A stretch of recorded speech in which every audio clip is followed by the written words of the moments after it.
Hey, good day, good day, good day, good day. Thank you for joining me. Just in case you're joining me for the very first time, I'm your host, the one they call Brian Glaze Gibbs. And you know what? Like I said right now, is I like to thank Jihad, Terrance for taking the time out of their busy schedule to join me for a heart-to-heart conversation.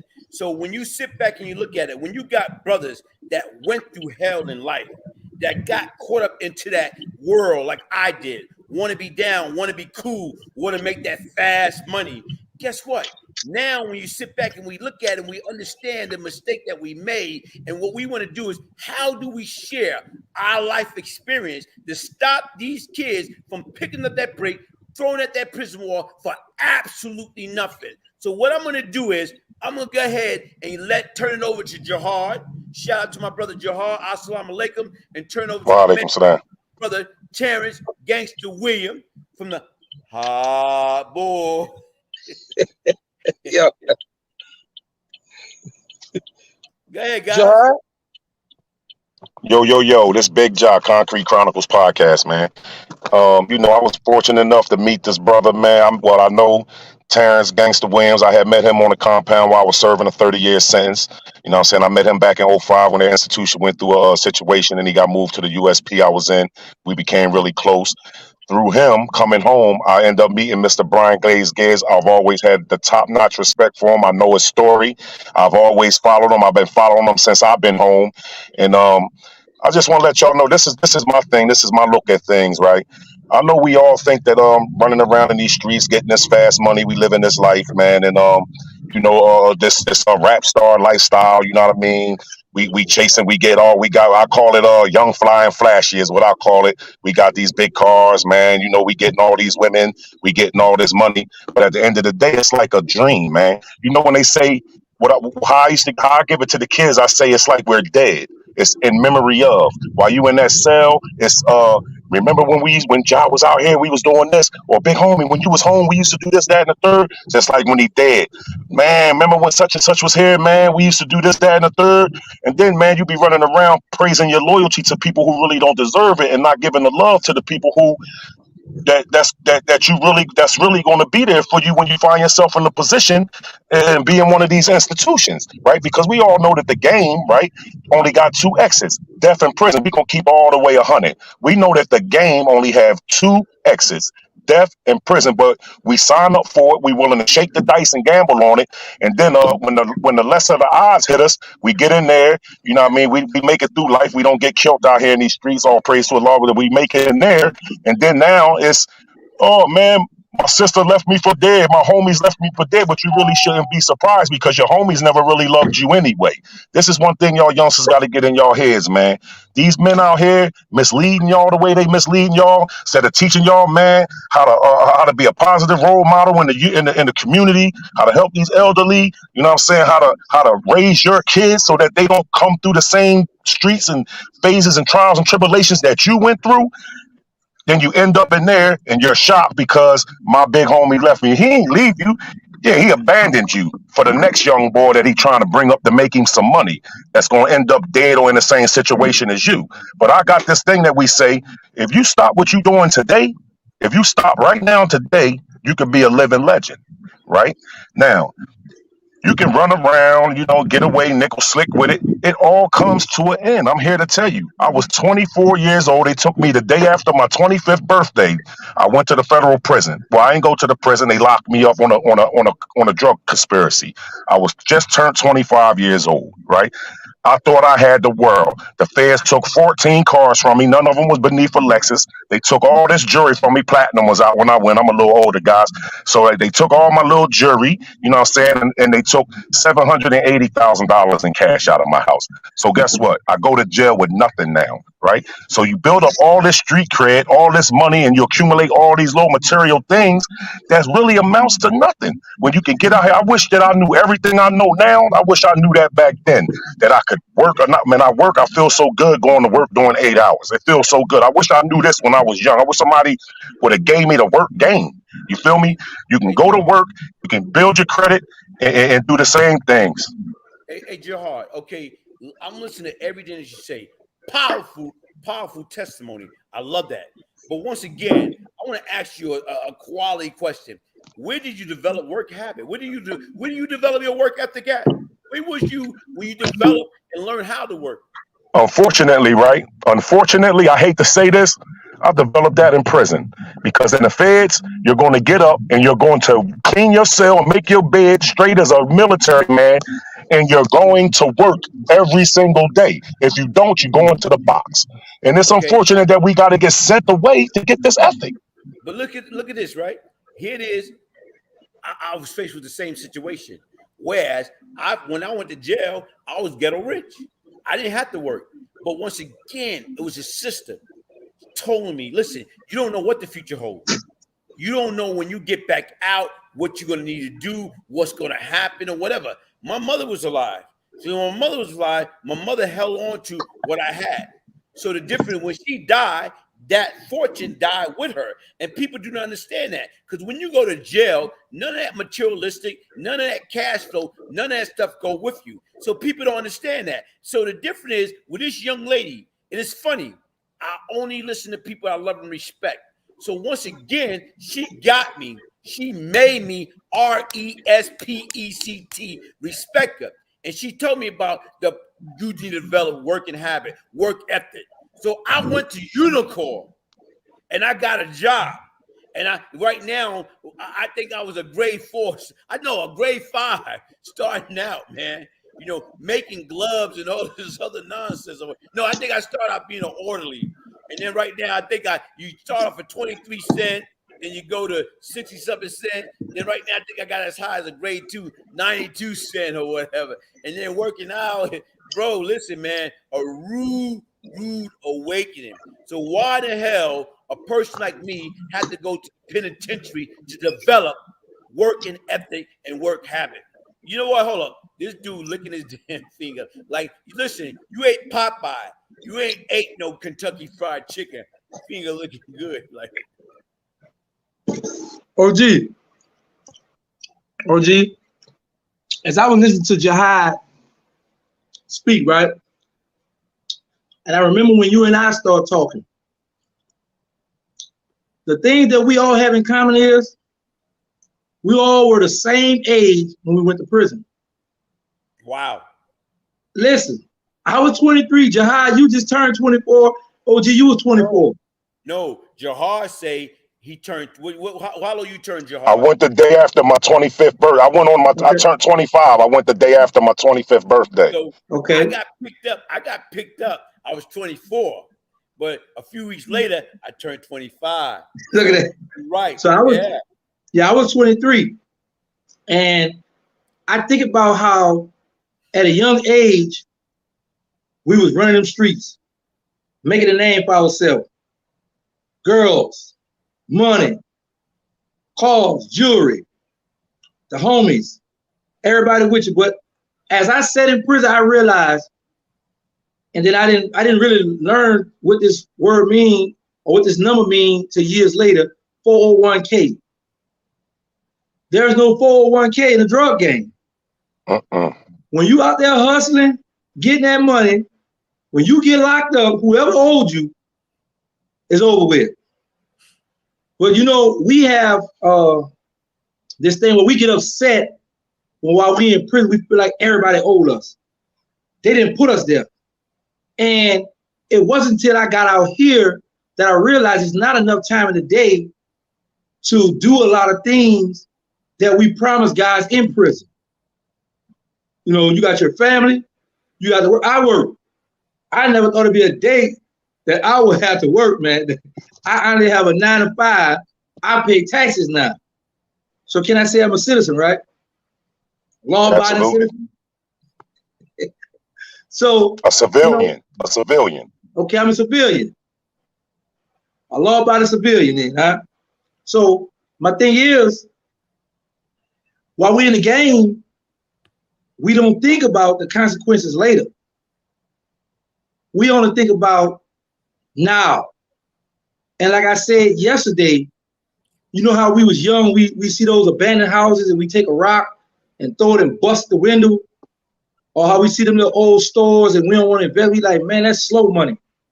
But when you're in prison, that slow money is for sure money because you want to go to the commissary. You know what I'm saying? You want to pay for your family to come visit you because the mother, your baby mother, sometimes they're not doing that good. And then now when you try to reach out to that homie that you took care of, that you think owe you, when he tell you, oh boy, I got you, you know I love you, boy, I'm gonna call you, hit me later. And then when he hit you later, that he don't answer that phone. When you hit him later, he don't answer that phone. Now you mad. Now you're gonna press your bump, and now you're gonna take it out on your celly or whoever around you when they make you mad, you're gonna take it out on them. Something that happened, they don't have nothing to do with it. And I've seen a lot of situations like that, whereas soon we get off that phone, or when it's time for visit and our people don't show up, now we mad with the world. Now we ready to go to war, and not knowing if you strike somebody from another state, now you're putting all your homeboys' life in danger. You know, but we do those things when we go to prison. And you know, and the thing about it is, I understand both sides because when I was on the street, getting money, bleeding the block, I ain't want nobody telling me nothing. Couldn't tell me nothing. I was ahead of the game. I was doing my thing. You know, I was that dude. You know, so at the end of the day, I felt, but nobody really never sit down and talk. Cause I grew up around all gangsters. You know what I'm saying? Probably around gangsters. So I didn't grow up around, you know, people saying, come on, sit down, come on to the community. Well, my homie Patrick, he did bring me to play football as a youngster. I enjoyed that. You know, I love to go to school. I played in the band, marched in the band. But it wasn't nothing like that street money, that hood fame. But in the process of that, like Jihad said, death in prison. And there's some pictures that I post on my Instagram page today. There was 3 people with me on there. And I put their names on the picture, then I realized these 3 guys are deceased on this picture with me. You know what I'm saying? I've been shot in 91, 94, and 96. And stabbed in 94. Got a life sentence. Been in a car wreck. God kept me here for a reason. And that reason is to reach out to the at-risk youth, to reach out to the people that's old, that's still hustling, that's doing what they're doing, thinking they're getting away with it. But let me tell y'all this is what I know for a fact. Whoever name ringing in their hood, you could best believe the feds already know who you are. They already got somebody that went in there and gave a statement on you, and the feds just put that to the side. Hey, gangster, hold up. Right now, as we talking, first of all, like I say, man, that's powerful, man. I love that because once again, the difference is to me, what made me, and like, look, guys, here it is. It's nothing funny about me. But right now, what made me fall in love with this man, when I listened to his Vlad TV interview and listened to the humbleness, listen to the meat, listen to right now being a Muslim and what being a Muslim, praying 5 times a day. So right now is Hate made Buddy Mac say, question, is that who y'all wanted to be, or was it because of y'all environment? Like, did y'all want to be gangster? Like some kids want to be doctors, lawyers, and NBA players. Like when I was a kid, I wanted to be a baseball player. Jihad, what you want to be? When I was a kid, honestly, I was talking about being a lawyer. You know what I'm saying?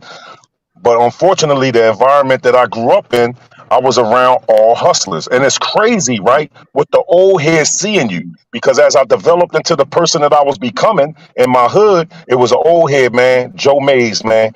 Let him rest in peace. He told me, I always knew you was, he used to give all, you know, the one in the hood getting money, used to give out the little dollars and $5 for the A's and B's. He said, man, I knew you was going to be the one of the ones. And I said, what you mean, man? He said, man, when you was coming up, you was very charismatic, man. You had a serious aura. Your aura is crazy. People are attracted to your aura, and your charisma is crazy. But what it be is that my pop told me this. He said, let me tell you something, CJ.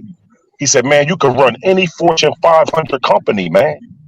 He said, man, with the way you think and how you moving out here, that's not average. What it is that we get caught up in our environments, and we can't even say that we come from bad environments, but you are what you make yourself.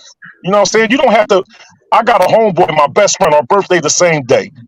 We total opposite. He lived right next door to me. He been in the military. The dude got his own real estate company in North Carolina now. Here I am. I come off the block. I see them on the block, certain people in my family, you know what I mean, that was getting money. And my thing was, caddies was out there. I gotta have me one of them. You know what I'm saying? I wanted everything right now. See, that's the problem with our youth. They see the glitz and the glamour of the game, but don't know the flip side of it. You know what I'm saying? So you see the glitz and the glamour and you want it, but you don't really want what come with it. You know what I'm saying? The sleepless nights, the looking over your shoulder, every sound you hear, you peeking through your blinds. And it's crazy, man. Even after getting your life together after doing this time, it's still in you, man, because that was the real way of life for you. I'm still to this day hear cars coming down my street in my development, and I'm peeking out the window. My wife saying, "What are you doing? You're a civilian. You've been home almost 6 years." But we live that life, and it's never going to leave. We're scarred. So I'm saying a mental scar, man, that's really never goes away. But since that's there and we got it, we got to teach these kids, man, from our past experiences and things that won't leave us and these real feelings. Because one thing I know this, when I was in the juvenile facility and them people used to come in and talk to me, I'm a little older, so they was book knowledge and there was no computers and Google. They used to come in and talk. It was just what it was, book knowledge. It wasn't nobody that roamed these streets like us. We got the ability, man, to change lives because why? Real recognize real. And we know that you can be real at a very young age. We You're got right. the ability to change lives because when we go in and we talk to these youth, they gonna say, he come all the way from it. And And you're you can right. tell, because me and my homies just say, what? Man, that nigga faking. He don't know where we come from. And you're You right. feel Like me? this, like Jihad, you're right. And like what that's what we need to hear. Now, once again, like even right now, is I'm gonna pose that same question to Terrance because once again, right now, did you always want to be Terrance Gangsta Williams, or did you want to be a doctor, lawyer, or NBA player? I wanted to play football. I was good at football growing up. Used to love football. But I had this homeboy who's older than me. He brought me in this neighborhood. And the neighborhood he brought me to was a bunch of young guys my age and a little younger than me selling weed. And I thought that was the coolest thing. They had their polo shirts on, the Jordans, and they would fly. And I was like, my mother used to do what she can for us, but I was like, I want some of this. So I just started hanging. I started hanging in a totally different neighborhood and just started selling weed. Football went out the window, but I was never one of the ones that always dreamed of the lawyer or the doctor type of stuff. Never one of them. But I never dreamed of being a gangster either. That just came, with the environment I was in. But I always argue with guys in prison when they say this. People say you're a product of your environment. I used to always go against that. I used to say, no, well, the environment is a product of me. Because whenever I move into the environment, I make it what I want to make it, and then we roll from there, But I come up wanting to play football. Let me tell you something. A lot of people don't know this. I played park ball with this guy named Patrick Surtain. He played for the Miami Dolphins. And I did not play ball with a guy named Randy Livingston. He made it to the pros at one time too. NBA. NBA, yeah. Now he coached ball at the school. He went to Newman School, high school in New Orleans.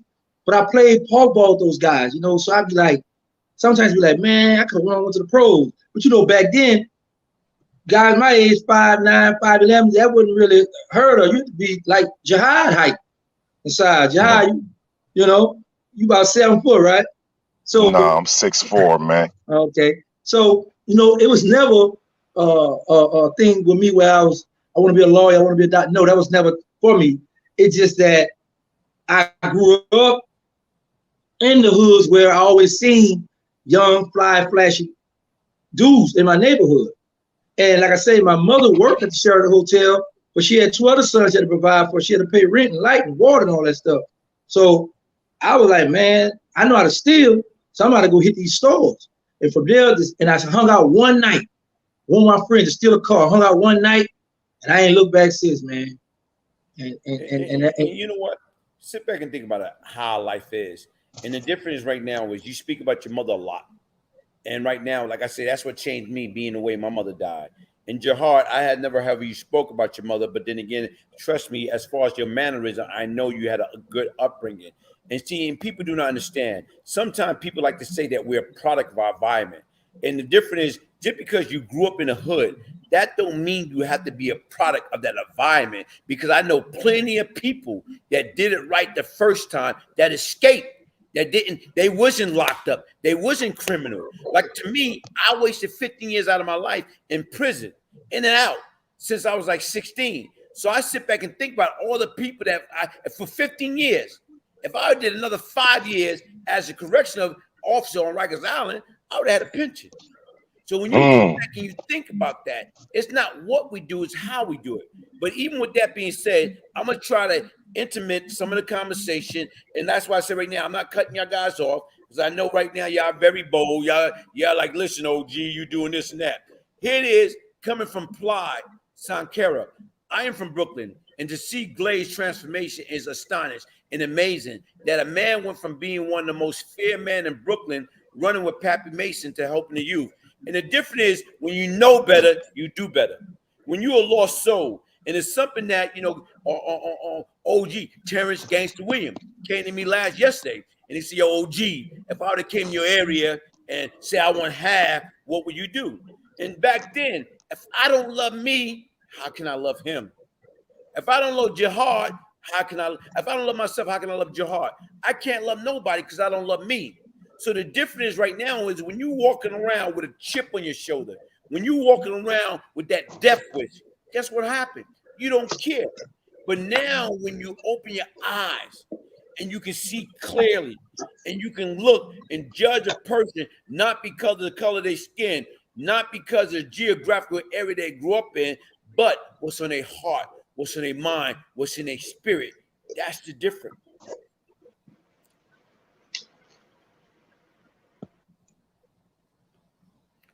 Go ahead. The floor is open, brothers. Well, one thing you touched on, right, about being a product of your environment, right? You absolutely right about that. Like, I was in a single family home. Unfortunately, I come, when we, in these hoods, we be single parent, father in prison. I got a father that's a hustler. You know what I'm saying? He ain't sell no drugs. My papa's a white collar dude, been in the feds. Told me I was going to the feds when he came home and seen what I was into. But my mom raised me, man, strong woman, man. Every day I was in school. I was in the crib when the lights came on. You know what I'm saying? Up to a certain age. You know what I'm saying? And I had good mannerism, man. Like that's I think that's a part of my character, is what my mom installed in me. But just because you just see, this is the thing. My mom always, baby, I'm sorry, where did I go wrong? Mom, you didn't go wrong doing anything. I was a man. I chose to do what I wanted to do. You didn't do nothing wrong. You done everything right, right? I can honestly say now, as much as I'm a leader, I was a follower then, right? Because I jumped off the porch following behind.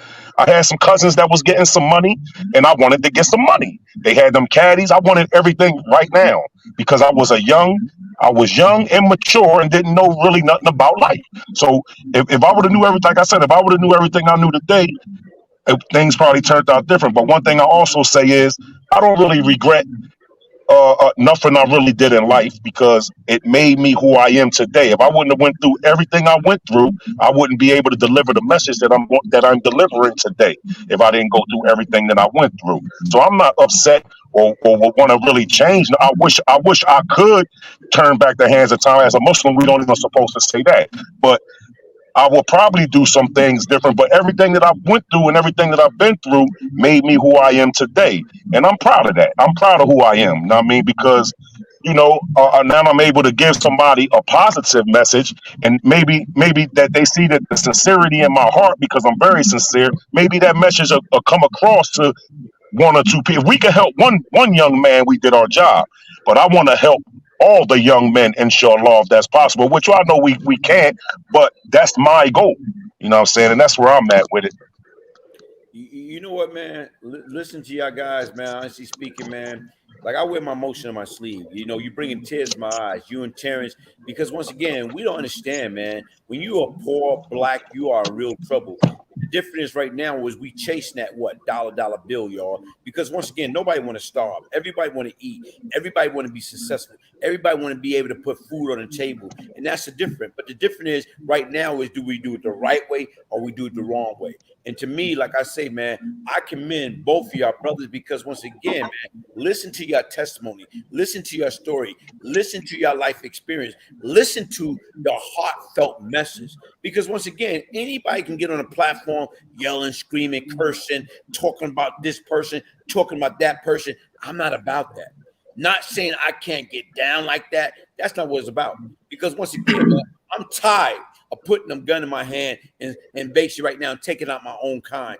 I'm tired of more or less right now trying to destroy my people. The bottom line, we are far too more intelligently, far too more, like I'm saying right now, positive, far too more directive that we can do all things through Christ, through Allah, whatever we put our mind to. That's why I'm a big fan of no prayer equal no power. Less prayer equal less power. More prayer equal more power. Much prayer equal much power. Because it's only because of the grace of the God that I'm here right now, free, that I'm able to have a conversation with Terrancegangstawilliams and my brother Jihad. It's only because of the grace.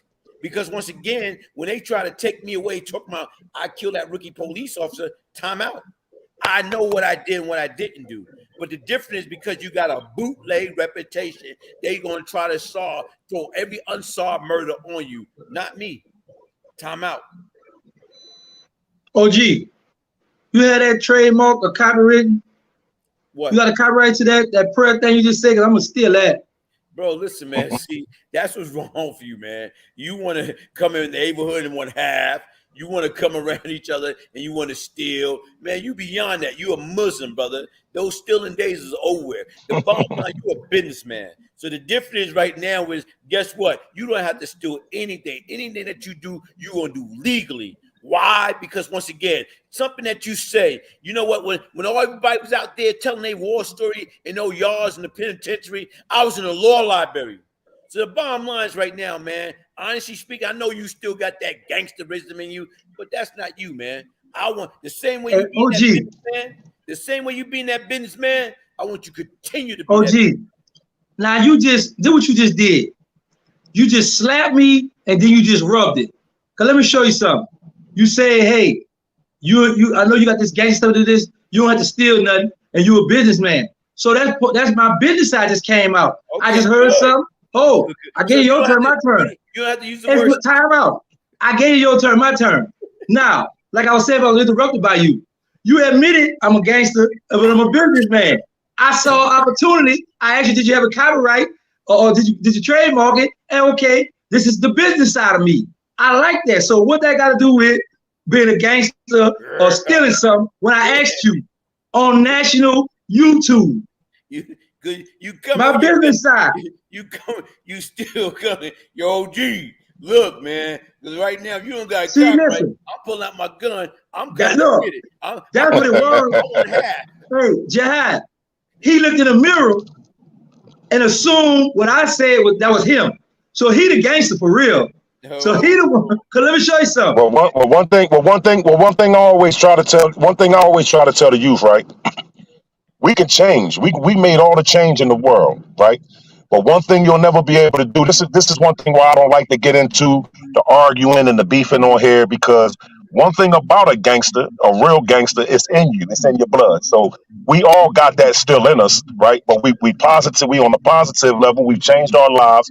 So we just try to show these youth the other side of us, right? But one thing I wanted to say too, to get back on the track, man, because gangster still got it in you. You know, I know you. But one thing I want to say, one thing I do want to say is the easiest thing in the world. But this is for y'all guys running around out here in these streets. Because you still out here. It's a fact. But I'm not going to tell you what to do. I'll be a hypocrite to tell you how to live your life. I only can tell you what's going to happen as a result of the life you live.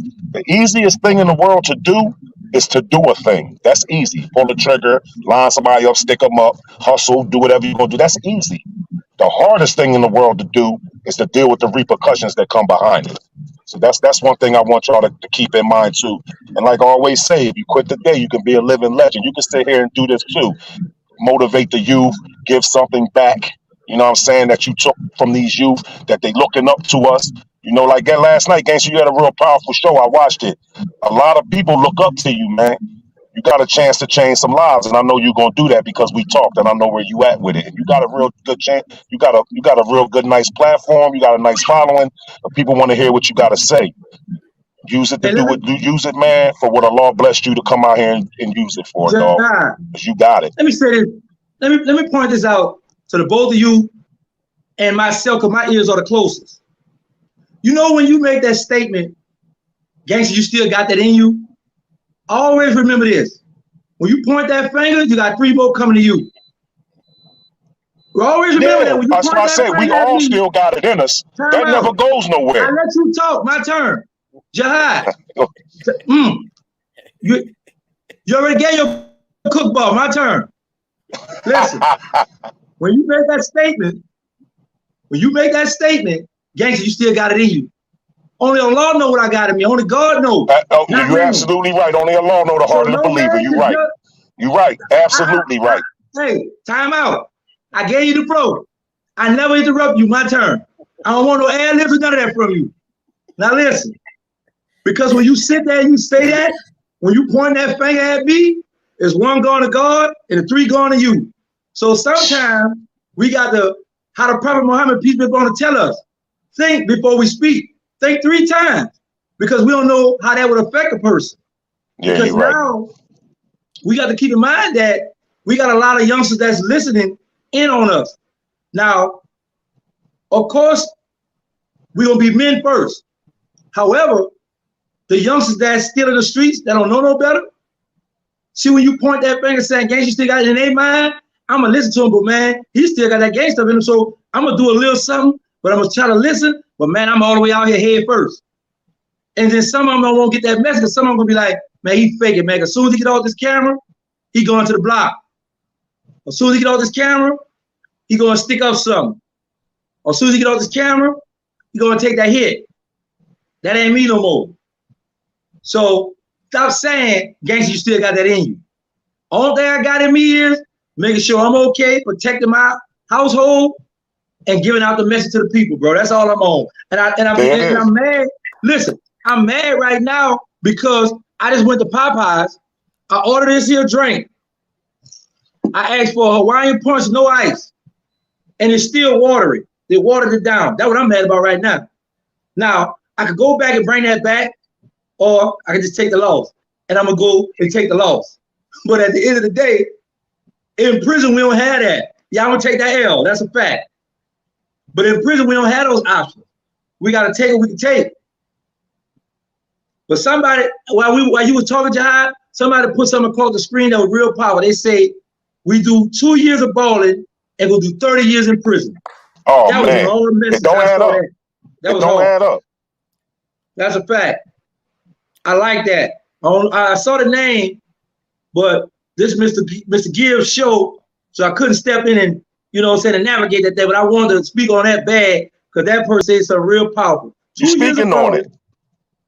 Yeah, now I just snuck it in there. But 2 years of balling and 30 years of prison sentence, man, that was powerful, man. You know what? Listen, man, and here it is. Like, I love, like, even right now, the interaction. I love, even when we put each other in check, we put each other in check in a respectful manner. Because once again, like you say, you're right. And, right now is, my thing is, you're right. Here it is. People look at things differently. And to me, I talk to you in the morning time when you're getting off from work, when I'm going to work. See, we talk, so we know different things or whatever. So I know you know the difference. And I know right now, like I told you, I seen the humbleness. I listened to it. So I know the change. Because once again, right now, and I apologize for saying that as far as like, because guess what? Regardless of what, we have changed, but you know what? We still got some of that stuff in us. I know I still do at times. You know what I'm saying? And that's a work in progress. Right now, in 10 more days, I'll be 25 years that I got out. And like I say, these folks gave me 45 to 90 days before I become back into the system. And right now is come July 28th will be 25 years that I've been free and I didn't went back. So all praise is due to God, all praise is due to Allah, because once again, that's what man say ain't what God say. So the difference is change. Anybody can change, but change comes from within. Change comes from you have to want to change. But before I let y'all go, I'm gonna say something else. Okay, Tim Buck 2.0. You know, some of the roughest, toughest dudes are really some of the most loving, kind-hearted people. They just, you know what I'm saying, people born in a cold world. But when they wake up, they're warriors for the positive universe.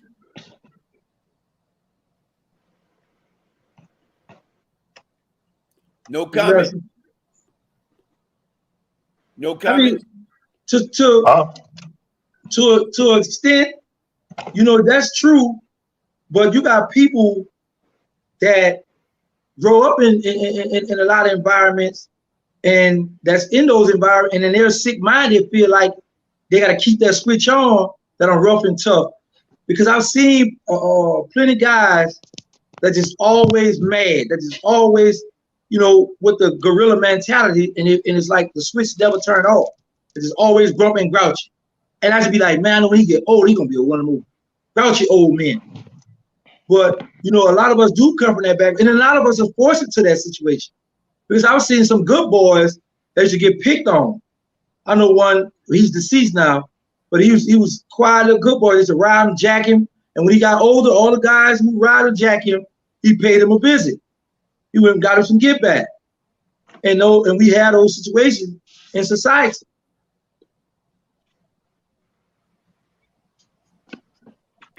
Hey, but look what we talking about, guys, man. And look how we all able to come together, keeping this stuff positive, keeping the information.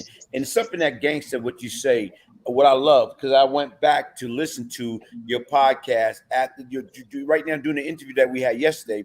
I went and listened to it, and how what you're willing to do is take some of these young and upcoming artists coming on your platform, giving them a voice, giving them a way to put their talent on display. And to me right now that's a unique concept, because once again, we don't do that. And right now you got other people do it, but they want to charge them a ransom note. So when you able to right now give them an opportunity to help them, to coach them, counsel them, train them, I think that's outstanding, man. Yeah, and I'm happy you brought that up, because I plan to do that God will this Saturday coming up. I'll let them come on, say who they are, where they from, if they can play music, if they can rap the music, politic with other artists all around, and help one another out, you know, instead of trying to put one another down. So I plan to do that on Saturday and Sunday. I'm gonna do a double up, because listen, there's so many people send me music in my IG or DM, and it's a lot of talent. And I've learned it's not how they say it's all who you know, because there's a lot of guys in the industry that can't rap. I'm talking about it. I should be like, what the world going on? But they play it so much, and they beat it in your ear, and in your mind now you're like, oh, he's nice, I like him. So whenever that song come on, you find yourself rocking your head to the beat and singing or rapping some of that goofy stuff the rappers saying. But a lot of them rappers can't rap. So it's like I say, it's all on who you know. It's cliques in that industry, man. They got their own cliques. They putting on who they want to put on. So only thing I can do is, because I know a lot of those CEOs or those A&R people, they look for talent. So a lot of those guys who've been sending me their music can't get to some of the people that I can get to. So my job is, I have a platform now. Vlad kicked it off. You know, Mr. Gibbs, you showed me love. You came through. And then I was looking for my brother. And let me touch on something you said about how us able to check one another. Jihad embraced me, showed me love when I first met him. This is my Muslim brother that's on his deen, that's really faithfully, you know, into Islam. And he's somebody I look up to. So whenever he says something or something I feel I disagree with it, I'm gonna say something about it, because he stay on me. That man called me early morning, wakes me up talking that talk. See, y'all just getting one side. You know what I'm saying? Him and his wife, matter of fact, they be on me. But I like that, and I need that. And they've been helping me out. And like I say, I was looking for him, and I was wondering where he was at. I thought he had 25 years. But like, man, what a brother at?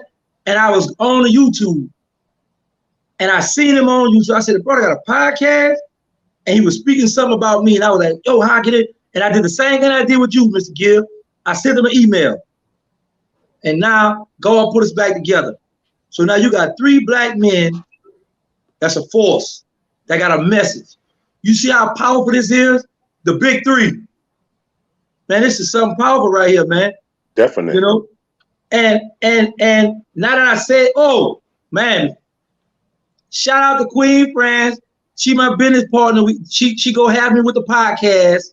We coming out with the podcast. She couldn't make it today. She got a cold, a nose run or something. She went out to that pool party in Carolina and caught something. So I don't know what's going on, but I'm gonna check on her when I get off here. Shout out to Queen France. Follow her official Queen France page or Queen France Agency, and follow my YouTube channel, Gangsta, The Dash, the original Hot Boy. There's a knockoff Instagram page because I had a conversation with a guy today. He thought I had a fake page disrespecting him. And I let him know I don't play them childish games. I don't hide behind fake pages, disrespect nobody. I am who I am. And if I got a problem, I don't want to say something, I'm going to say it to you on my platform. And my Instagram is Terrancegangstawilliams home, all one word. That's the only Instagram I own. That's the only one I operate. So all the other stuff I don't have nothing to do with. What I got a Facebook page. That's under my real name, Terrance Emmanuel Williams. But I don't play them little childish games, hide behind them fake pages to disrespect nobody. I don't do that. I'm happy that my brother Jihad, because he the one gave me the game on his eye, what you call this thing, this podcast stuff. He showed me what all to go buy, and that's what I have now. Mr. Gibbs let me come on his platform to give out my message, and Vlad kicked it off. So this what I'm on, trying to spread the message to the people and have fun on this platform, because I really enjoy when I couldn't operate the thing, so the brothers wound up getting off the platform, but I enjoyed. I had a nice time, yeah, and I answered the people questions, and I plan to do it again. But yeah, man, I really appreciate you, Brian Glaze Gibbs. I really appreciate you letting us come on, because at the end of the day, you don't have to do this. Because if you think about it, yeah, I have a story, powerful message, but if you get off this screen, who I'm talking to? A black screen, a wall. So they go hand in hand. You got the audience, you got the fan base. So I appreciate you for allowing me coming on your platform to spread the message, you know, because a lot of people need to hear this, man. And you got 3 people on this platform right now from different states. Did the same thing. I ain't have as much money as you 2 guys, but I was out there living that life. You know what I'm saying? You know, and I appreciate you, Mr. Gibb. So whenever you need me to come on here, you got my number, call me, I'm there. But you caught me when I was coming from getting my chicken, and I ain't get a chance to eat that because I didn't know, was it all right for me to eat on your platform or not, because I know you're going to tell me later on. So that's why I didn't bother to eat right now, because I'm hungry, y'all. You know what I did? I took it from Tina Smith, you know, because you saw the comment. So what I went back and looked it up, and it say, Tina Smith, she said 2 years of bowling get you 30 years in a box. Because once again, like you say, it's a profound, powerful statement.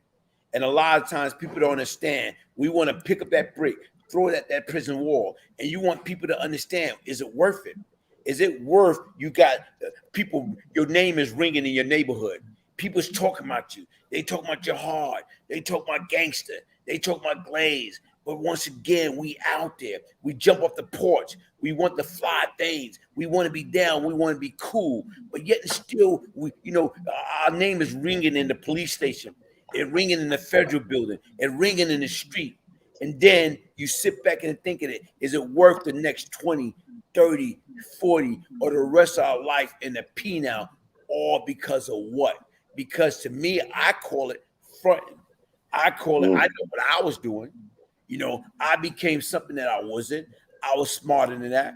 I was better than that. The same thing that we doing now, we could have been doing that back then. And even when I touched base on that yesterday on your program, Terrance, whereas we would have say no murdering, no robbery, no burglary, no crime. In our neighborhood, in our community, we could have been just as powerful in a positive way. Yeah. To really answer her question, she's absolutely right, and I'm one as a living testimony of this. But I did 4 years in the state. I came home 17 months. Now I got babies at this time. When I came home, my babies was 5 and 6. I did 17 months in the street, wanting to when you in the state, oh, I'm gonna get out there, I'm gonna do this, I'm gonna do that. And I came home and I came home during the Biggie Smalls and Jay-Z era, talking that platinum and Rolexes and Benzes. And I said, I need to have it. And I came home, and in 17 months, I got in a federal indictment in court, 360 months, 30 years, just like she said, for living 17 months. Yeah. Right. I speak about this and I give up a little bit of my life story. I'm podcasting myself on YouTube under Concrete Chronicles Podcast. I'm on IG under Concrete_Chronicles_ podcast. What I do there is, like I said, I wanted to be a lawyer when I was young. In the feds, I went to Indiana State University correspondence course, and I became a certified paralegal. So I know and I got myself home, something some lawyers wasn't able to do after kicking out. And I got a lot of other notable people home. I'm not going to say their names, but they're very notable and well-known people that you know. So I was fortunate enough to learn this law, right? But I breaks this law down in layman terms. Layman terms is Ebonic. I break it down in Ebonic, in our language in the hood, so you can understand what you're really facing. I do that on my Concrete_Chronicle_ podcast page on IG. On YouTube, I go in depth with the law. Like right now, what they did was the Supreme Court passed the law not allowing state prisoners to use the 28 USC 2254, which is the writ of habeas corpus. This is if you got a constitutional violation, you can file to the Supreme Court from your state, and if they see the constitutional violation, ineffective assistance, or something like that, they let you get back in court. They just abolished that, which means if your loved ones is in the state or you go to the state, you're going to stay there until you finish your time. See, it's a war going on out here. No man is safe from. I don't care if you're 8 feet or 4'1", right? Pay attention, man. It's a war going on, man. They taking us away from here. Our communities, genocide. They locking us up. They killing us off in the name of self-defense. Pay attention, man. It's a real serious war going on out here, man. And I gives that up on my platform. That's basically what I do. And I just want to reach these kids, man, because you don't want to spend 20 years living in a bathroom with another man, man. This is what I want to. You're going to live in there with another man. You're going to feel his feet, nuts, and ass. We get locked down. You better hope you ain't one of them institutions that they got to come by and flush your toilet every hour because they might not flush it for 2 days, right? Cold violating, eating bologna and cheese sandwich. You ain't get no hot meat. You're lucky you get some bologna. They locked down in there right now. A notable man from D.C. just got killed in the feds. They got the system kind of locked down right now, and I just got a call. Well, I got an email today because they didn't let them make no phone call. You don't want to be in there caught up in that stuff. Something you ain't got nothing to do with. You locked in your cell. You can't move. You can't talk to your family. Like, come on, you don't want that for yourself, man. I ain't even want it for myself. You know what I'm saying? It's a barbaric situation, man, and it'll make you cold-hearted, turn you into somebody. It's either going to make you or break you, man. When you're looking at 3 men that it didn't break. You got to listen to these messages, man. Catch on and don't be one of the lost ones, man. That's what I say. You know what? Listen, even right now, earlier, like I say, and I like that because it's all about the education and getting people to understand what it's all about. Like people don't understand what happened prior to Corona. Like once again, how many people was losing their life because once again, here it is. We as a society didn't know what that virus was, and people just dying left to right. So imagine people on the inside and the stuff that they went through. But another thing right now was something that me and you talk offline. And I want to bring this up because they just did that Supreme Team documentary, the DACA series, a 3-part. And people talking about Gerald Prince Miller, a.k.a. Prince. And they talk about right now is, preaching. Okay? So to me, Jihad, me and you were speaking about that, man, briefly, because I want to come back and talk to you about this more. You know what? Tell me about it because this is a story that has been circulating through social media, through the internet for the longest, how Gerald Prince Miller from the Supreme Team approached them saying preacher Clarence Heatley on a compound when he got that beat was what Belmont, Texas. Beaumont. We was down Beaumont. Okay, speak about that right quick, man. Well, I was like kind of fresh in. I was coming from Terre Haute to there, and I was around when it happened. You know what I'm saying? He actually did approach it. You know what I'm saying? In there when you trying to run somebody in or whatever you're trying to do, that you gotta have your little knives and stuff. At the end of the day, they just had a word war. You know what I'm saying? And they locked the compound down. You know what I'm saying? And nobody got stabbed. Nobody got beat up. You know what I'm saying? It was a word war, a vicious word war that you wouldn't believe two men from the ghetto even had the intellect to say to each other, right? And but at the end of the day, one thing about Prince, he got a lot of influence on the compound with the homies. I'm from Jersey, so Jersey, New York all run together, especially in spots like that. You know what I'm saying? So they gotta when something like that happen, they gotta put you in the box, you know what I mean, separate and lock everybody up, move everybody around. That's basically like what happened. I don't know what the media is saying, you know what I'm saying? Nobody got hurt, you know what I'm saying? Both of them was men about the situation. They had the little word war of words of might, you know what I'm saying? And that's basically it, you know what I'm saying? It was I don't know what they put out here in the streets. But sit back and think about it, right? How big and how tall, how much pound do Prince? Well, anybody who know anything about Preacher Earl knows that the man's about 6'6" and he built like a silverback gorilla. His hands, his fingers is like hot dogs, man. The man is so humongous, man. And not only that, he's like a 5th, 6th degree black belt. You know what I'm saying? Listen, man, anybody can say anything about a man. One thing I know for sure from being in 2 institutions with that man, he ain't no pussy at all. Now sit back and think about it. Like you say, he's about 6'6". Like right now, where it's like what we call a silverback gorilla. How big is Prince? Shit, Prince about gangster size. He ain't that big. He about 5'8", 5'7". He little. I'm 5'11". Oh no, he ain't your size. You done got tall since I seen you. Yeah, let's get that straight. Yeah, I ain't know you was that tall. I forgot. He ain't your size. He about 5'6", 5'7" though. He ain't that big. Yeah, but what I'm just trying to say is this. And see, that's why I say when stuff come out, even right now, like I Gangsta, the last time he was on my platform, they was talking about him versus Big Meech. And right now was how big is Big Meech? About 6'1", 6'1". Okay. He anywhere from 6'1" to 6'2", something else. Okay, but what I'm just trying to say right now is this: like even right now with the internet and so many different stories that's in no compound, that's in no penitentiary that nobody know. But once again, the difference is when even right now when I talk to Terrancegangstawilliams, when we talk about the Big Meech, he said, "Man, me and Meech was cool." But the difference is how people take a story because they want to trick society and thinking something is real, but it's not. So once again, like I told you, you can tell who's who and what's what. When I listened to Terrance, I knew he was being real. The difference, he said, "Come on, man." Because once again, you can tell. But even with that Prince and Preacher stuff, we already knew Preacher was Preacher. And what I'm saying right now, we knew he was certified. And the difference is, like you say, when Prince approached him, time out. Unless you went with him with the damn whole United States Army behind you, you know you don't got no damn win. Because once again, I don't care. You can talk that talk, but it's a difference between talking that talk and walking that walk. Because where I come from, in order to get ASS, you got to bring ASS. If you don't bring no ASS, anybody can talk that. But when you're going against a person like Preacher, you better be prepared. And so once again, like I say, when you talk about Prince, yeah, he got a name, he got a reputation, but the difference is right now, are you a warrior? Warrior, won't you come out to play? It's a big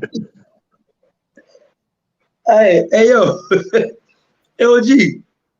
And something you said, bro, I just tell the dudes in prison that when they be like, all right, but don't make me get on your butt. That's be like, well, yours gonna be in your locker because you got a brain butt to get. But I used to tell them to do that same thing, man. People always think it's gonna be a one-sided situation. There's a reaction, there's a reaction, But you know what I thank God for? I was telling somebody the other day. Today I was telling one of my partners from Florida that I thank God that I never got jumped in the feds. I never got beat up in the feds. I've never been to the point where somebody stole over and knocked me down and stomped me. I've never been through that, you know, and I was thankful because, you know, even when the dude put the rumor out about me and Big Meech, I didn't understand the magnitude of social media until I called home and my mother was like, "You all right?" "Yeah." "Oh, this when you went to the hospital." "For what?" So I was like, "Oh no, that ain't true." Then when I called Slim, he had, "You all right?" I said, "What's up?" "They told me you went to the hospital." "No, man, that's not." So now I'm like, yo, so I start getting emails and text messages from people who I hadn't heard from in a long time. And I was like, what's going on? So I called home. He said, man, the dude on YouTube from Atlanta, and put that on there. And he put a picture with my face cropped where I was beat up and all that stuff. And I was like, yo, this serious? Is like that? And back then, it was 1,000 thumbs up that people liked that Meech beat me up. And it was 900 thumbs down that he beat me. So I was like, okay, he got 100 over me, you know. But I found it amusing because from there, that's when people was like, man, look, we need to hear from him. We need to hear his side, you know, that really happened. At first, I got a little upset about it because I was like, in the federal system, I'm up. You know what I'm saying? I got a reputation. Dudes know who I am. No, I ain't gonna play. Then you know, job of being a Muslim, you know, every time you go on them boys and beers, they deep. You play with a Muslim, man, they coming. You know what I'm saying? So yeah, I'm like, what? without a doubt. You know, so I'm like, what? So, and then the crazy part, how the system go, Mr. Gibbs, is you're a Muslim. You might have 200-300 Muslims on the compound, and then you gotta keep in mind, a lot of them from DC. So now you got 300-400 dudes from DC on the compound. So now you got a whole army you gotta go against. You know what I'm saying? And I've been on compound where I had that situation where there's a lot of brothers there, you know what I'm saying? Even where I just left from, in 2 compound, I was a prayer leader there. So, you know, some people use the word imam. I don't like to use that word. So I was a prayer leader, so I got to lead the prayer. So I got 200-300 guys behind me, I'm leading the prayer. So when you the prayer leader, they're gonna protect you. So when I get this room, I'm like, what? And I call home and it was like, yeah, man, this guy got like 300,000 or 500,000 views on it. I was like, oh yeah, that's okay, he helping me out, he making me famous now. And I was able to play off that years later, you know, but Meech and I never had a fight. Me and Meech and I never had an argument. Meech a very good dude, respectful dude from when I met him. Humble, good dude. All he want to do is hang out. He just like to drink that alcohol. He gonna buy all the food. Whoever cooking food in the unit, he gonna buy the food. You gonna go in and sell, and he gonna talk that club talk. You know how he was living out there, and he like to work out. Good man. He didn't help a lot of dudes get money in prison, and that's the Meech I know. Before as fighting somebody, no, that's not true. Man, Meech never had a fight. Man, Meech never had an argument. Now I would do him this when we on the rec yard getting ready to take pictures. I had to get up on his skin and let him know, man, it's over with for you, boy. Them girls in there. I'm Big Meech. He used to say all that to get him out there, you know, to mess with him. But as far as fighting, nah, man, never. That's what I did here. I heard that you, him, and Convertible Bert used to talk that shit to each other. I heard y'all used to talk, who coming to see y'all, what y'all was doing. That's what I did. I ain't heard nothing about that. And you know, I'm very in tune up on that land. Everybody still call me, well, they're good dudes. And I knew I didn't never hear that. That was big. I'm glad I ain't hear that. Yeah, that was. I'd have been trying to get back in there to help you. And you know, like I told you, it was a lot. You know, we had a lot of brothers from all over. We got brothers from all over the state, but brothers love me in that prison system. So, but like I say, that never happened. I was on the compound when Big Meech them had a fight for real, and when he got shipped off the compound, I was walking side by side with Meech. When the lieutenant stopped us, he said, "What's your name?" I said, "William. I got 2 knives on me." He said, "Let me see your ID." I showed it to him. Say, "Step over here." He said, "What's your name?" Big Meech said, "Flannery," his last name. "Let me see your ID." He said, "Turn around, put your hand behind your back." He locked Meech up. So William, go back to your unit. I walked back to my unit. Because it was a bunch of dudes from the South that came together. Actually, there was a dude from New York, from Brooklyn, that got into the dude from DC about playing basketball. Yeah, I heard about it. There were 5 dudes in DC, Muslim on y'all. They got into a fight, and Big Meech was like, "Man, you know, I'm the face of this, so I got to go out there, see what's going on." And I was like, "Meech, now don't get it twisted. There was a lot of dudes from the South came together for Meech, But it was 20 or 25 dudes that were from DC, that was Muslim and deep from DC, that was on that compound in Jessup. Much all old heads, did 20 years or better for that penitentiary, had knives. I said, Meech, it's not gonna be a game fight out there. Them boys ready to push. He said, I know what I gotta go out there. So having the lieutenant stop both of us, because we both was heading to the rec yard. And the lieutenant stopped both of us, and they locked him up, and I never seen Meech after that. But it's more to that story I just cut out. But you know, tune into my YouTube channel to get the rest of it. Hey, wow, in that order. But listen, man, like look at it. Here it is. We've been on this platform for an hour. And even with that being said, what I like is the energy. What I like is the direction. And to me, this is something that I feel right now is, guess what? We can continue to do. Like right now, next up, Jihad gonna be you. But before I get started, Kenneth Anthony Clark, my nephew asked how I knew LD when he died. I told him I was at the spot at Marion and Hopkinton. LD told me don't come back to the spot. LD and Glaze saved my life. I am a marketing director today. So right now, Kenneth Anthony Clark, right now, you say I saved your life. You know what? That's what it's all about. But once again, if you are a marketing director today, guess what? You got three of us. Brian Glaze Gibbs, the one you say saved your life. You got my brother Jihad. You got Terrancegangstawilliams.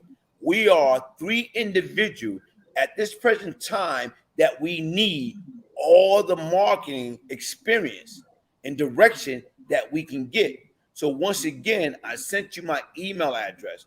Get in contact with us and let's make this happen. Because once again, what we're trying to do is how do we take negativity and turn it to positive? How do we take our story to get back to the community, letting them know they do not have to be test dummy. They do not have to play Grand Theft Auto with their life. Yeah, I like that. So Jihad, what you gonna have on your show next? When we coming on? Well, you know, we gonna come on. We gonna talk. What I was planning to do was I actually wanted to break down this thing. What I was explaining about the Supreme Court taking this writ of habeas corpus, ruling against it for the state prisoners to be able to file to get out of jail. You know, they abandoned that. That means that they're stuck in there with no constitutional claims. So I want to break that down so that the people understand exactly what just happened. Our life just changed in front of us, especially for you hustlers out there that's running around and might end up in that can. If you end up in that state can, you're going to be stuck in there until whatever time they give you is done because you can't get back in court. So then I got a show coming up. I want to bring y'all on and we're going to do what we do. You know what I mean? We're going to get on and we're going to push this message out.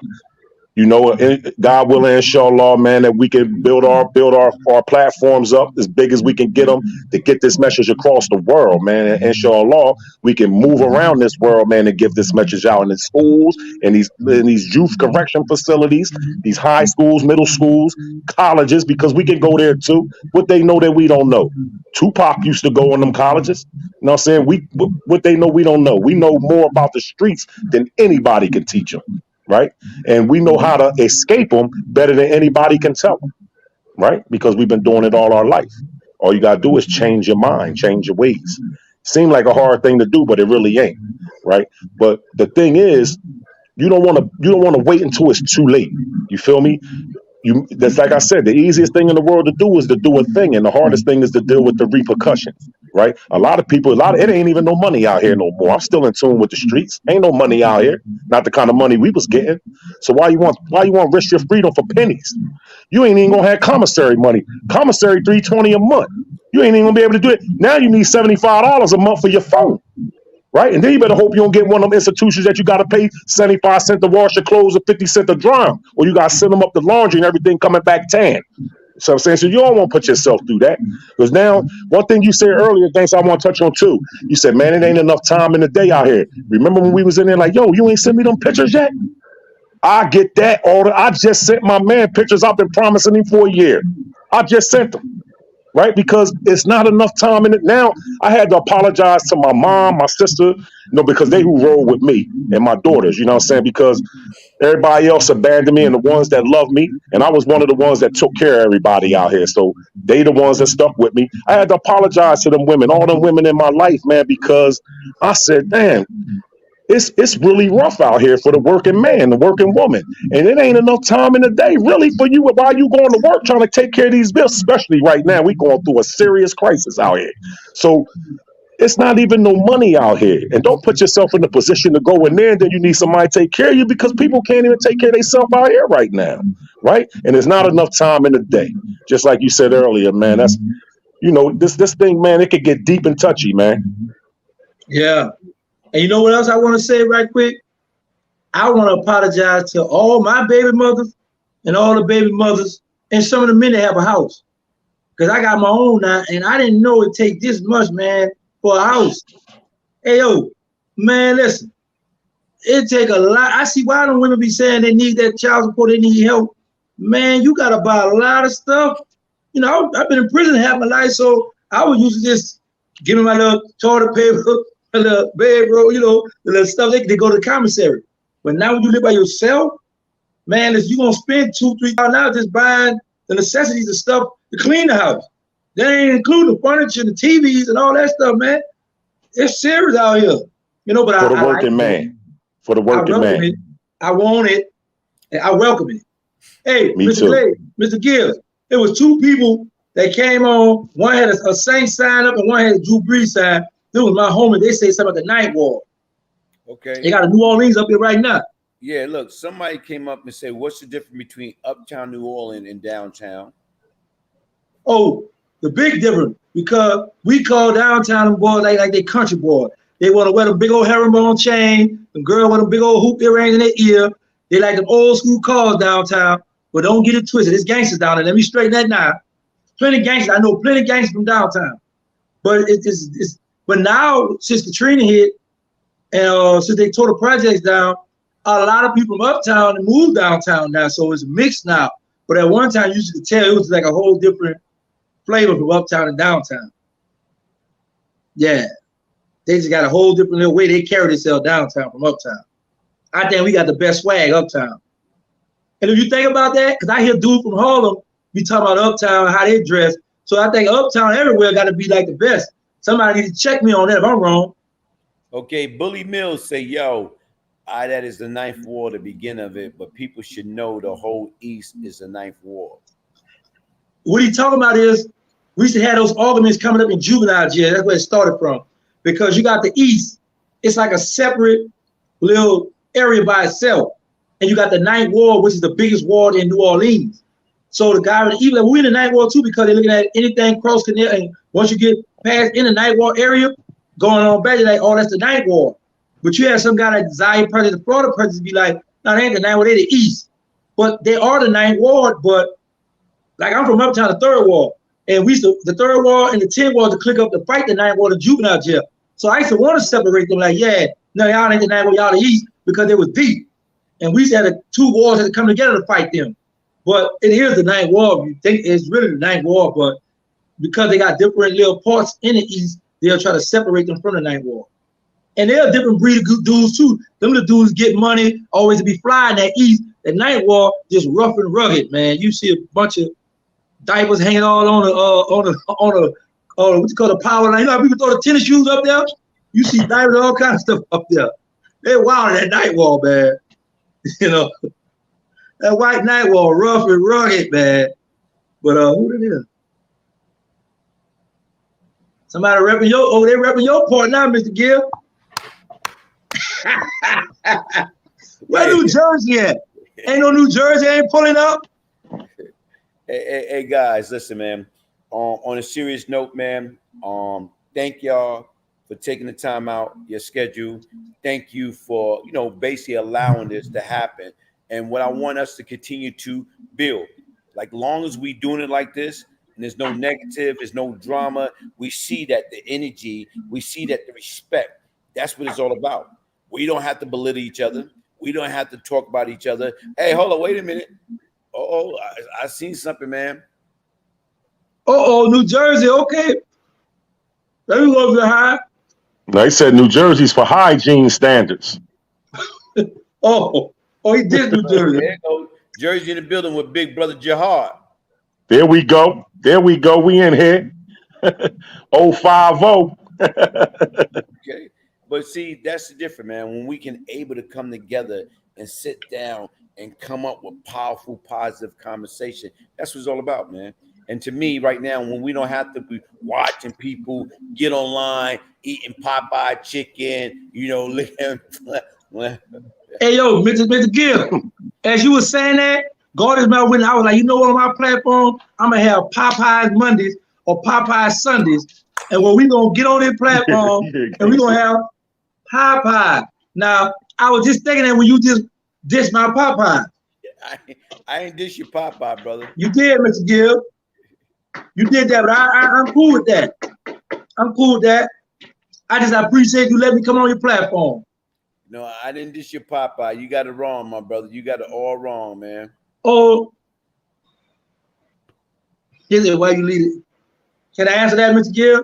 Go ahead. When I first got out of prison, I went straight to New Orleans. Sent me straight there because wherever you get arrested at, that's where you're gonna go back to for your probation, unless you change your address while you're in prison. I went back to New Orleans. Everything had changed. All my crew was dead or in jail. And I was gonna call my mother. I never get this. And every call past me, every time we turn, we're looking back. My mother like, Terrance, calls are gonna turn the way we turning. Calls are gonna go the way we going. Stop it. I said, man, I don't have a stick pin on at this time. I just got out. And I had called baby. He was the hooping and hollering about why I'm down there. I should have came because initially I was supposed to go to Miami by Slim. But I thought about that. I was like, nah, I don't go there. I want to go and do my own thing. So when they gave me immediate release, I never had a chance to change my address. This is what it was. In prison, you got to be 18 months short to change your address. So by me having that license, they never let me change my address. So I was forced to go. I stayed in New Orleans like 2 or 3 days. And then I had a female that I knew that lived on Gangsta Island, and she had the deeds to the place. So I asked her, can I come there? So I got it approved. So I left New Orleans and came to Gangsta Island where I'm at now. And I moved from here to Iraq, to Egypt, to Iran. So y'all looking for me, come over to the desert. You gonna see them boys with the things here they got on their head, Jihad, turbans and a rocket launcher. But to be serious though, I just didn't want to stay in New Orleans. And when I went down there, the PO then found out my situation, who I was, what's going on. And now some people that made calls where I'm at because I wanted to go back and film my documentary, some of my neighborhood. And they done told them people don't let them back down here because they thinking I'm gonna live somewhere else and come down there and do my dirt. So they say I must come down there while I'm on supervised release. Hey, but I miss home. And you know what? Listen, man, people don't understand right now. Like we're not like on the Wizard of Oz. Like there's no place like home. Okay. Even with that being said, man, home is what we make it, man. Like to me, like right now, when I got out, they could have put me on the moon. They could have put me on Mars, Jupiter. They could have put me anywhere because freedom is freedom. So once again, you know what people do not understand, like when you sit back and think about it, if I went back to Brooklyn, living in Brooklyn, even I call myself change. You know what? But people look at it, well, you did this to my family, or you did this to this person, or you did this to that person. So the difference is, despite you change and somebody trying to come at you, are you just going to let them get you, or are you going to defend yourself? So a lot of times what you have to do is remove yourself from certain situation and certain circumstance. Because if you don't do that, then what you're doing is you set yourself up to fail. See, when you talk about change comes from within, and change comes from keeping an open mind and taking yourself out of harm's way. Because once again, come on, we are blessed and we are highly favored, and we're here for a reason. That's a fact. I totally agree with that, Mr. Gibb. You know, wholeheartedly. I agree with that. But you know, my thing be, I always say this when I was in prison. When I said here, when Katrina hit, that people had moved from New Orleans and they wasn't going back, I used to be mad. I used to be like, how you turn your back on your city? How you ain't going back home where you from? But it wasn't until I went back down there and I was like, in order to come up, in order to get somewhere in life, you have to leave New Orleans. Man, I still got people to this day that call me this day and be telling me, excuse me, man, I wish I could get them down here. I just don't have the money. I want to leave them here bad. I be having people to this day tell me this over the phone that they want to get, and I understand it because New Orleans is all ghetto. They're wilding down there. Them young boys, and we had a little respect when we came up. We looked out for the youngsters. We looked out for the old people. We got out. We put the car in park, got out, and went and had a conversation with our enemy. You know what I mean when I say conversation, not the verbal. These days, they're doing drive-by, hitting babies, hitting innocent people. So they don't respect nobody in right now, you know. And I was like, man, listen. My brother had took a picture, and it was my mother's first time having all her sons at one time together, Mr. Gibbs. And my brother posted on Instagram and Facebook.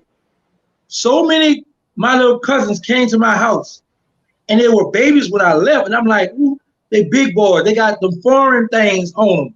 You know, the funny names, the Dracos and the FNs. And I'm looking at these little youngsters. I'm like, I could start my own little army. I could do my thing in the NO. And I was like, yo, man, you talking crazy. You just did 23 years and 10 months in prison. Why would you go and do that goofy stuff again? And my mother been there with me from juvenile to the Fed. That lady been there with me. I'm talking about take care of me, tearing that door down. Every prison I've been to, my mother been there to see me.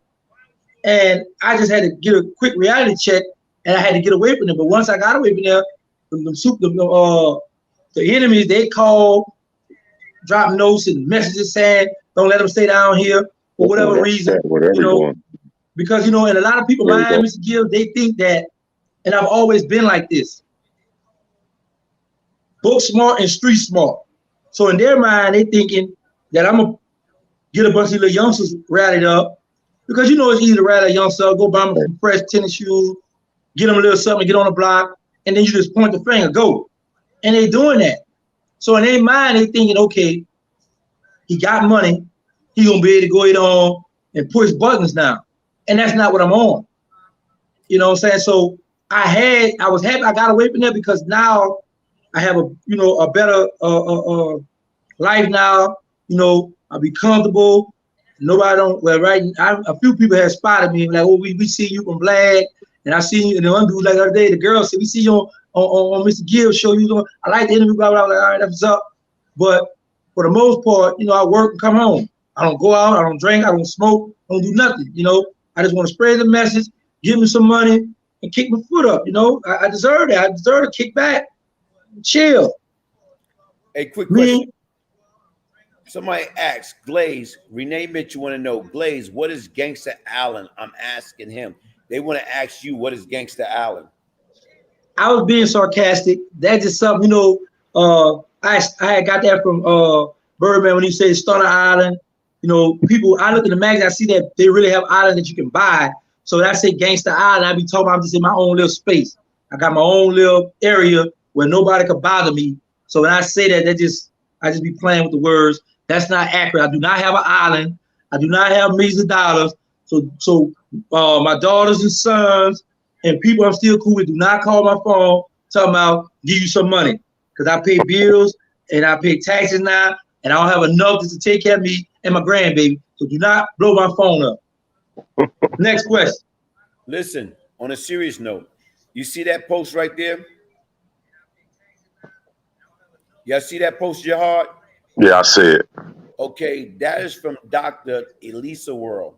Right now is me and her did a powerful interview, and the difference right now is I want to be able to give y'all the same opportunity to build relationship with somebody that's powerful, somebody that's a celebrity doctor, somebody right now understand like the importance of mental health, mental illness. So the objective is right now, how do we build, how do we network? So right now what she put, change is a personal and intentional process that require work and self-love. It does, man. Let me tell you something. This is what I know personally. You can't spend decades in those mindless environments without having some sort of mental illness. We all got to have it. We just working around it. When you want this change, you gotta put your best foot forward to make that change. You gotta want that in your heart. And when you had enough of that, when you sick and tired, you know how the drug abusers say, I'm sick and tired of being sick and tired. When they say when we are sick and tired of being sick and tired, you'll make a change. When you get tired of being in that cell, like I said, living in that bathroom with another man, being told what to do, going to visit, having to strip out, bend over, cough, you know what I'm saying? When you get tired of all of that, you're gonna want to change. I'm one that wasn't one like a lot of guys in my hood, back and forth, in and out of jail, in and out of jail. I went to jail 2 times and did a lot of time, both times, 4 years and 20 years and 8 months. But like you said, she's mental health awareness. When you in these environments, you become barbaric. You become wholehearted, right? You don't know how to treat these women when you come home, right? Because why? We used to dealing with 2,200 men every day, right? Used to trying to listen to everything somebody say and how they say it, and you think everybody's challenging you, right?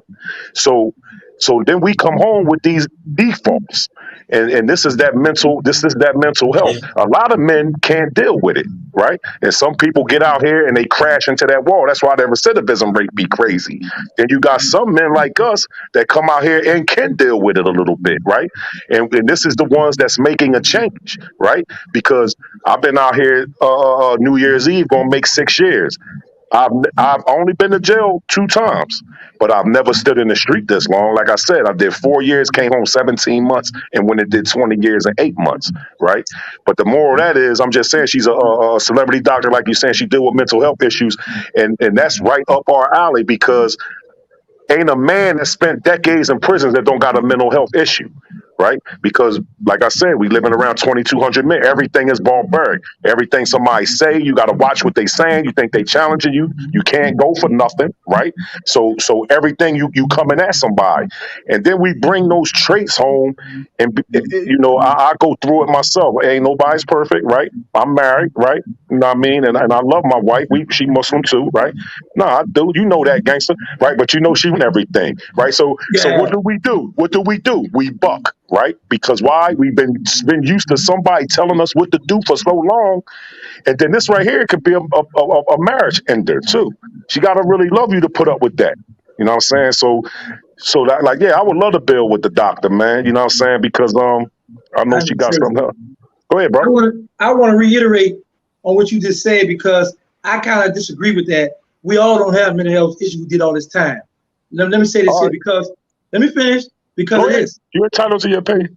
Thank you. There are some women that are out here that have mental health issues or that's insecure, because you got to keep in mind, when we get out of prison, there's a glow about us.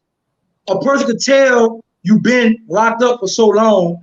If you keep your, first of all, you got to keep your mouth closed. That's number one. Because a lot of people out here are drugging. The skin is different from ours. So now you have a lot of women, and if you one of them guys that worked out a lot, you got a nice physique with yourself.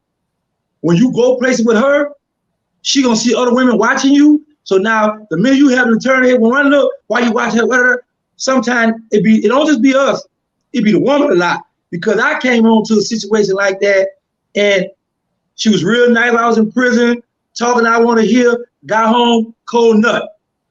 Talking about cold nut case.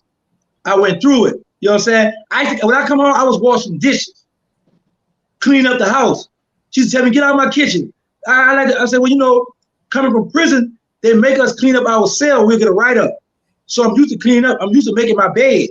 So don't take that from me, because a lot of us come home from prison and the woman cleaning the house or making the bed, doing a lot of, you know, house chores, and we kick back and get lazy. So now we take off our pants, our shirt is on the living room floor, or the shoes by the door. You know, we do a lot of disrespectful stuff that we wouldn't do in prison.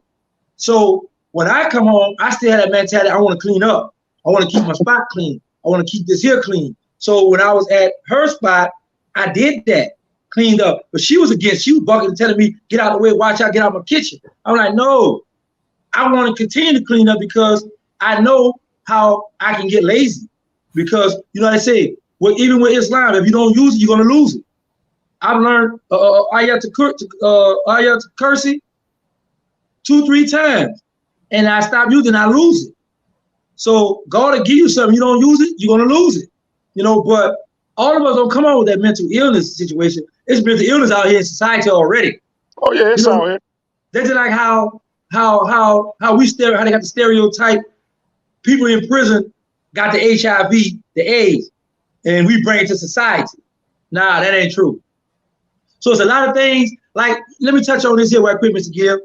How people always say, oh, he did a lot of work for nothing, no street stuff. Now he doing this.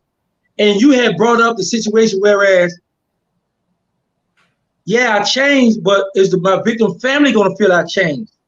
That's the same thing with your enemies.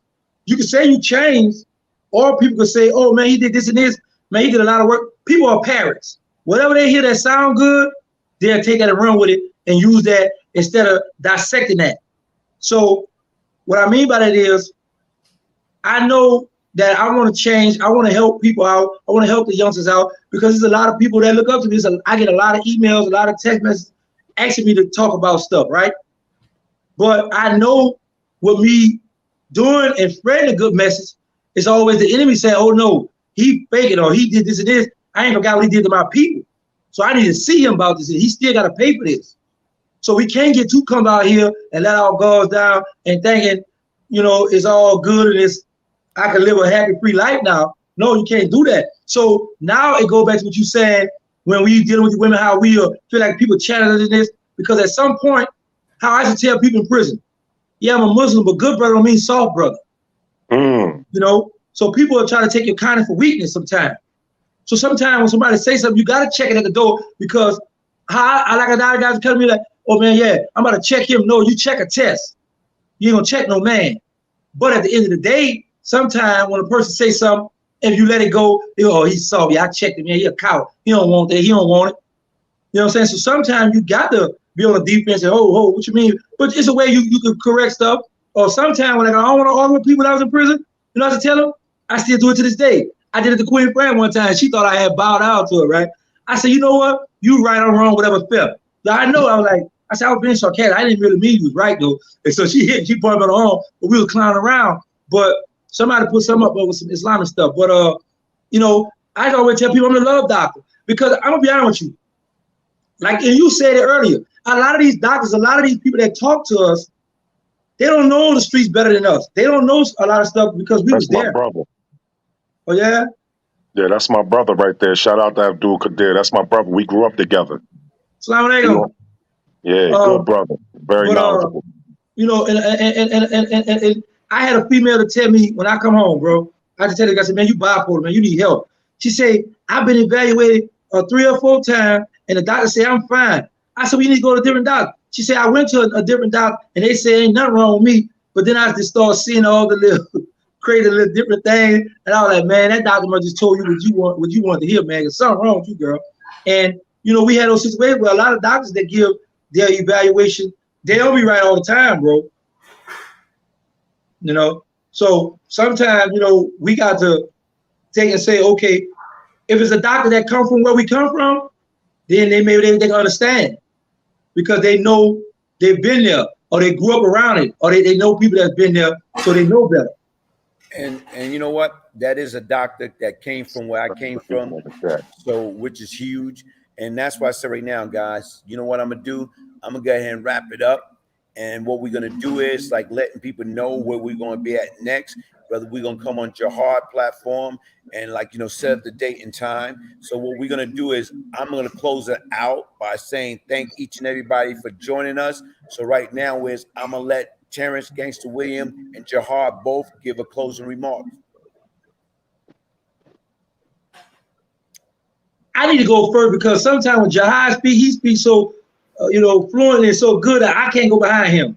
Because he been, honestly, bro, I'm smart, man. I love to hear you speak, bro, you know. But I just want, you know, the youngsters out there, the at-risk youth out there, or whoever, you know, living that life. And at the end of the day, I grew up in the neighborhood. So I know how it is to want the materialistic things, you know, to want to help your family, to pay bills and things of that nature. But I just want you to know this, be smart about it.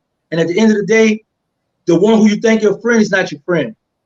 A lot of people, there's a lot of jealousy and envy in people's hearts. And I learned that since I've been home. You know, there's a lot of people that you're in the spotlight now in the streets, and the guy that you got running with you, they envy in that, and they want to be in that spotlight. They want that name, that reputation, you know. And like I say, I've been through that, and I know how it is because I had guys that I ran with. There's a guy out here now that I used to be with, and now I see that all the names I came up with now, he's claiming all of them, and I'm fine with that. But you got to be careful because a person will kill you when you got the one you think is your friend, and you ride in that front seat, he behind you. Whenever they put some money on your head, he might take that hit because a lot of people are dirty and cutthroat out here. You got to know who your friends are. You got to know how to pick them, man. Because at the end of the day, and pay attention to this, because I tell people that's in prison, I don't look at the big things a person do for me. I look at the little things. The little things is what count. So you got to know who you're hanging around, and how people always say, if you want to know what type of person this person, look at his company key. So you got to be careful who you have around you, man. And I just ask you all, when you got that money, invest, man. Invest in these houses, invest in these old raggedy stores that we got in these neighborhoods, and build them up. And stop getting mad with the Chinese and the Arabs for coming over here and got these gas at these stores, because we got a chance to do that in our neighborhood. And we get mad with them because they buying it up and doing it, and we go support them. Stop being mad. Y'all got money, spend it. Stop holding on to it, because the Fed's gonna take it. I want y'all to know much love. I love you all. Thank you, Mr. Gill, for giving me a voice to come on this platform. And I'm asking you all to come on my platform. It's Gangsta Dash, the original Hot Boy. There's a fake YouTube page that's not mine. That Terrancegangstawilliams, that's not my YouTube page. My YouTube page is Gangsta with the dash, the original THE, original Hot Boy. That's my YouTube channel. My Instagram channel is Terrance, TRRANCE GANGSTA Williams Home, HOME at the end, all one word. Terrancegangstawilliams Home. That's the only IG page I have. And I have a Facebook. I would hardly be on it. That's Terrance Emmanuel Williams. That's my whole name. I don't have no other page. I don't work no other, nothing else. So if you're sending money to somewhere, if you're getting disrespected, it's not for me. Those are the only pages I operate personally. Shout out to Concrete Chronicle podcast, because Jihad and his wife have helped me out a lot. And I thank you all. I love you all. I love you for the sake of Allah. And I look forward to coming on real soon. Okay, hold up. Besides that, you didn't make mention about your Patreon. Man. Yo, please support my Patreon page. The Patreon is spelled Patreon, Patreon. When you go on there, I have different videos, different stuff. You can pay $5 a month, $10, $20 a month. You get different things in those packages. And that's under Terrancegangstawilliams. My Patreon page is under that. And you just go on there, log on, and you see my prison stories. I have different stories that I'm talking and educating the people on. So go and support me on that, my Patreon page. Thank you for reminding me, Mr. Gill. And you know what we're going to do is, you and Jihad both going to send me all the links that I need. So what I'm going to do is, when I go into here, I can edit and put all that information in it. So anybody that want to follow both Jihad and Terrancegangstawilliams, you're going to have all the information within inside of there. Jihad, you got something to say? In closing, right, this is what I want to say for those that wasn't on here, right, earlier when we was talking. The thing I say is this. The easiest thing in life is to do something. The hardest thing in life is to deal with the repercussion behind the things that you do, right? And another thing I'll be saying to the people that follow me on my page is, you can get right or you can get left. Just like that. And that applies to anything you're doing in life. You want to be out here running around here being that hustler, you in that street life, or if you're doing something positive on a legal note, you can get right or left. You know what I mean? And same as that, I'm gonna give my information to Mr. Brian Glaze Gibbs. I say it, you can follow me at Concrete Chronicle Podcast on YouTube, or Concrete_Chronicle_ podcast on IG. And you know what? Listen, man. First of all, thank both of y'all gentlemen for joining me this evening. I truly, truly appreciate y'all joining me on this marvelous Monday. And what I'm saying, this is what we're going to do. We're going to continue to build, let people know what we was once the problem. Now what we're seeking to do, join forces to be part of the solution. And once again, like I always try to tell people, if I can change, if Jihad can change, if Terrance Gangstawilliams can change, Anybody can change, because once again, change comes from within. It's not how we start, it's how we finish. One thing I want to say too, I'm gonna have y'all on my show Wednesday. We'll post it and announce it. And also Wednesday, before I have y'all on my show, for all of y'all that have people incarcerated, if y'all wasn't on earlier, the Supreme Court just made a ruling that the state prisoners, this is United States wide, are no longer allowed to use the writ of habeas corpus, which is the 2254, to get back in court for constitutional right violations. Now, if you get caught out here playing this little game and you end up in state prison, you're going to be there until your time is complete, because there's a war going on and a genocide is what it's called that way. So everybody, listen, signing off. For me, Brian Glaze Gibbs, thank you for joining me. Peace, love, and prosperity. No prayer, no power. Less prayer, less power. More prayer, more power. Much prayer, much power. You heard it from my mouth. That way. Why you say that you heard from my mouth? You know why. Oh, hey, we backstage? No, we still live. I thought you just closed out. I'm trying to eat. All right. Bye. We leaving. All right, man. I'm trying to eat my red beans and rice. Subscribe and hit the likes, y'all.